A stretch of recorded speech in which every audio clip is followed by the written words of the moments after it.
Olá pessoal, bom dia! Vamos para a aula de hoje, vai ser Ciências, Reprodução dos Vegetais. Vamos acompanhar a leitura. Os vegetais, assim como outros seres vivos, podem se reproduzir de forma assexuada e sexuada. Na forma sexuada, é necessário que os gametas masculinos e femininos se encontrem para que haja fecundação. Os vegetais que possuem sementes e flores são os que se reproduzem dessa forma. Tá? Os vegetais que têm sementes e flores, eles são dessa forma sexuada, que precisa do órgão masculino e feminino para que ele reproduza, tá certo? A reprodução com fecundação, agora. O órgão responsável pela reprodução dos vegetais é, na maioria das plantas, a flor. Tá? Qual é o órgão reprodutor da planta? Aí quando perguntar isso, você vai dizer que é a flor. Porque é nela que está os órgãos masculinos e femininos, é na flor. E é ali que vai nascer um fruto, e do fruto vem a semente, e da semente vem outra planta. Então é a flor que é o órgão reprodutor da planta. Tá certo? Então, grande parte delas possui o androceu e o gineceu. Lembra que tinha contou a história de André e Gina, que nasceu e a gente ficou conhecendo androceu e gineceu. O androceu é o órgão masculino, tá? Androceu é masculino. Por isso aquela história do André. Responsável pela reprodução do pólen. Estrutura onde localizam-se as células reprodutoras masculinas. Já o gineceu é o órgão feminino formado pelo ovário, onde ficam os óvulos, células reprodutoras femininas. E onde estão isso? Na flor. Olha aqui a flor. Olha, grãos do pólen e óvulos. Tá vendo o lugarzinho dos óvulos? Certo? Onde ficam os óvulos é naquela parte de baixo da flor. Geralmente, em uma mesma flor, podemos encontrar os órgãos reprodutores masculinos e os femininos. Tá vendo? Uma flor só. Essas flores são chamadas de hermafroditas. Porém, existem flores que possuem apenas um dos órgãos de reprodução. Nesse caso, existem as flores masculinas e as flores femininas, onde se formam frutos com sementes. Tá certo? Então, hermafroditas é que ela tem os dois sexos, masculino e feminino. Certo? Vamos lá. Observando atentamente as partes de uma flor, percebemos a importância de cada uma delas no processo da reprodução. Olha a florzinha aqui, olha lá. Gineceu, ovário, onde é o ovário, tá vendo? Androceu.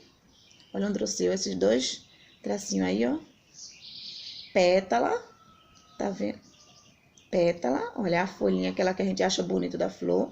E tem a sépala, que é embaixo da flor, aquela partezinha verde que cobre. A partezinha, quando a gente tá fazendo uma flor que acha feio, bota aquela partezinha verde. Aquilo ali é a sépala, tá? Essa partezinha verde aqui embaixo, ó. As flores são formadas basicamente por 4 partes. Olha, cálice. Acha o cálice. Estrutura constituída por sépalas, tá? Cálice é essa partezinha de baixo. Olha, você vai fazer aqui um. Aqui é as sépalas. Aqui é as pétalas. E aqui é o cálice. Olha. Aqui, gente. Cálice é essa parte aqui. Aqui é a sépala, aqui é a pétala. Tá? Olha. Cálice, sépala e pétala. Sépala é essas folhinhas pequenas que fica aqui verdinha embaixo da flor. Aqui embaixo é o cálice. Tá certo? Vamos ver agora mais um pouquinho.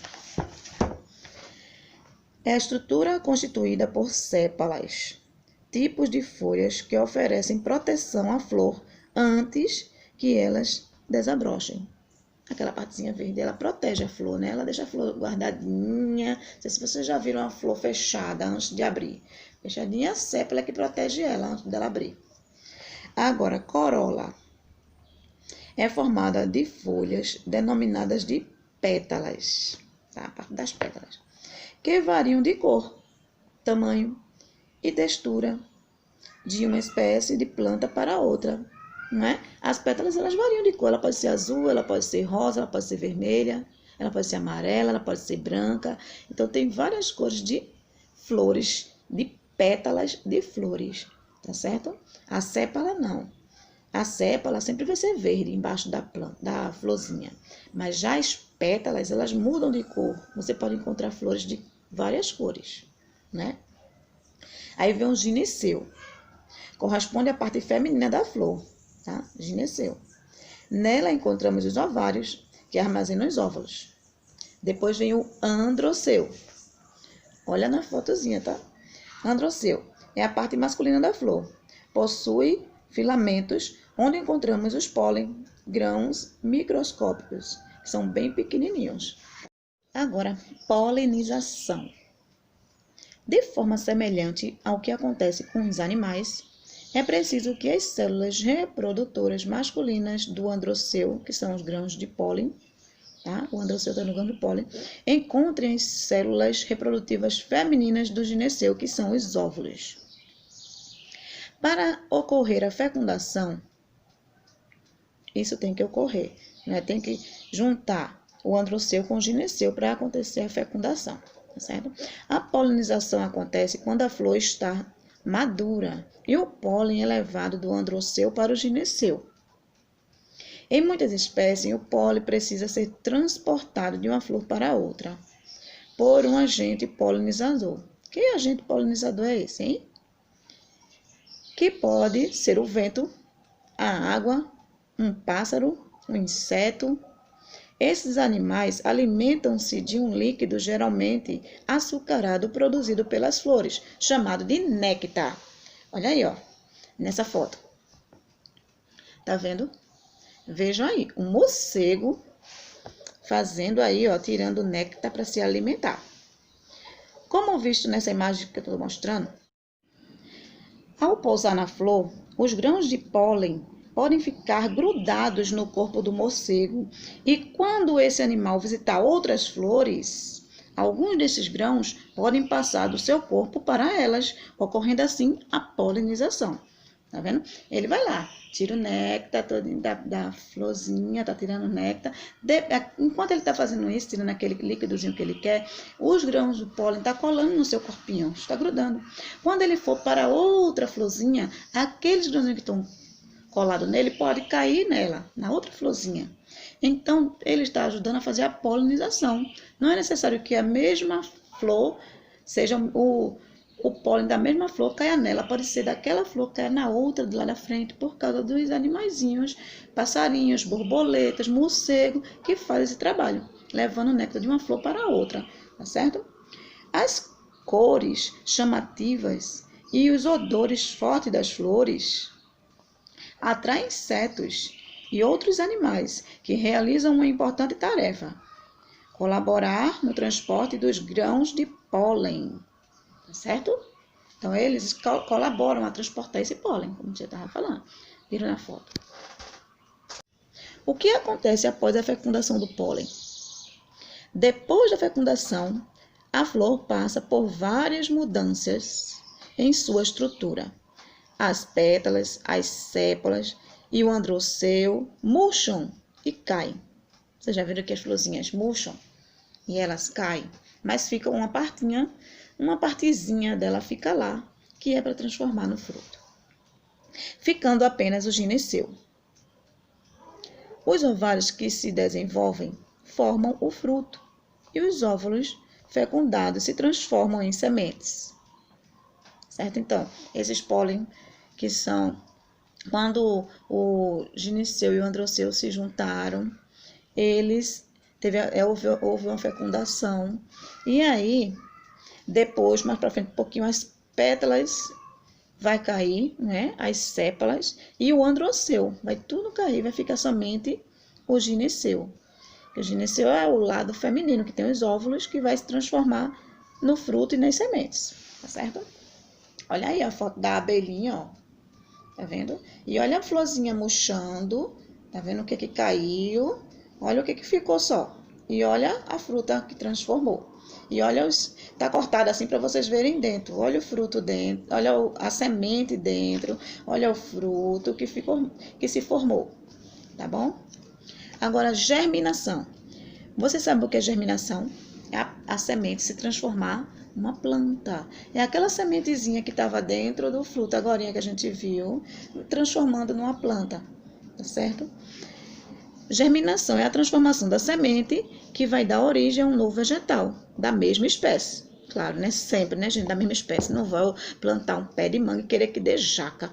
Um pé de jaca querer que dê mamão. Não tem. Como não? Tem que ser a semente daquilo que você quer que nasça. Tá certo? Então, além de um bom solo e de água, as sementes precisam de luz para germinar. No começo, o embrião se alimenta de uma reserva de nutrientes da própria semente. Só depois que começa a se desenvolver, a raiz e o caule é capaz de produzir o seu alimento e crescer, tá certo? As sementes possuem as seguintes estruturas: camada protetora, embrião, em seu interior e uma reserva de nutrientes. Tá? As sementes têm isso, ó. Tem uma camada protetora, depois quando ela vai nascer, aquela camadinha vai soltando.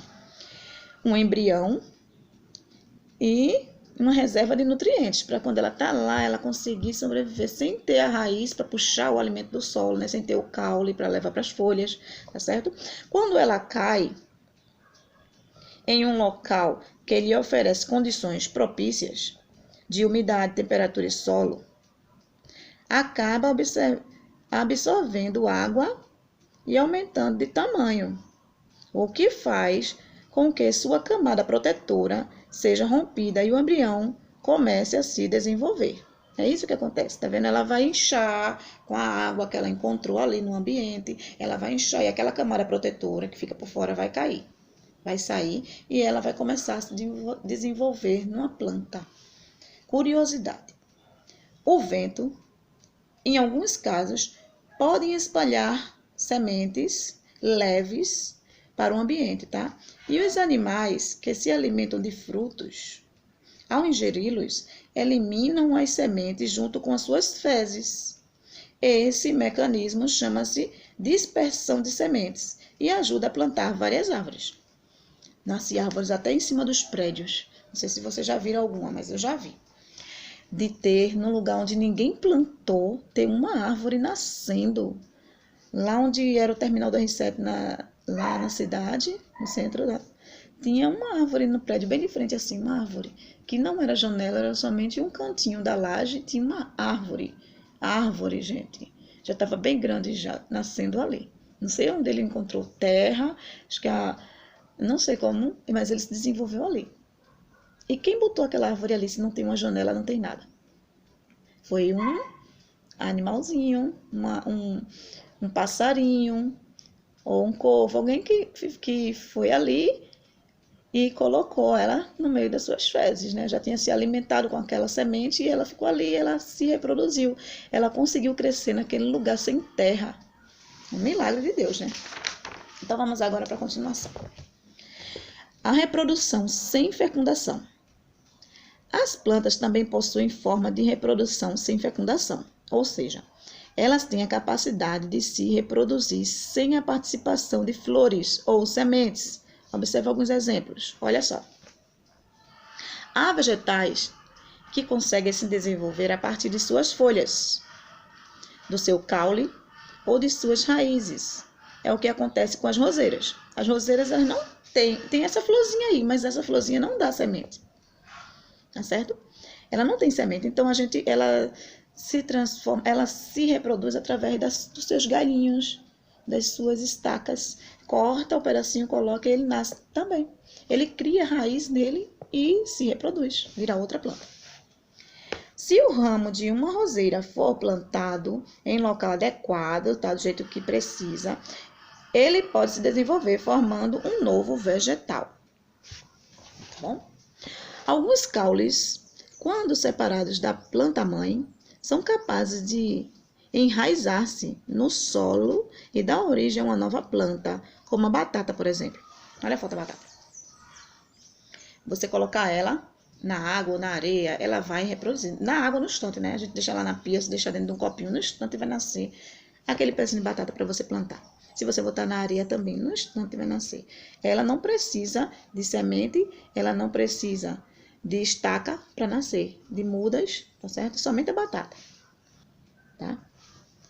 É por isso que às vezes surgem pequenos brotos nas batatas, que vão ficando envelhecidas. Quando a gente tem a batata em casa, às vezes ela começa a produzir por causa da frieza da geladeira, por causa da pia onde ela está.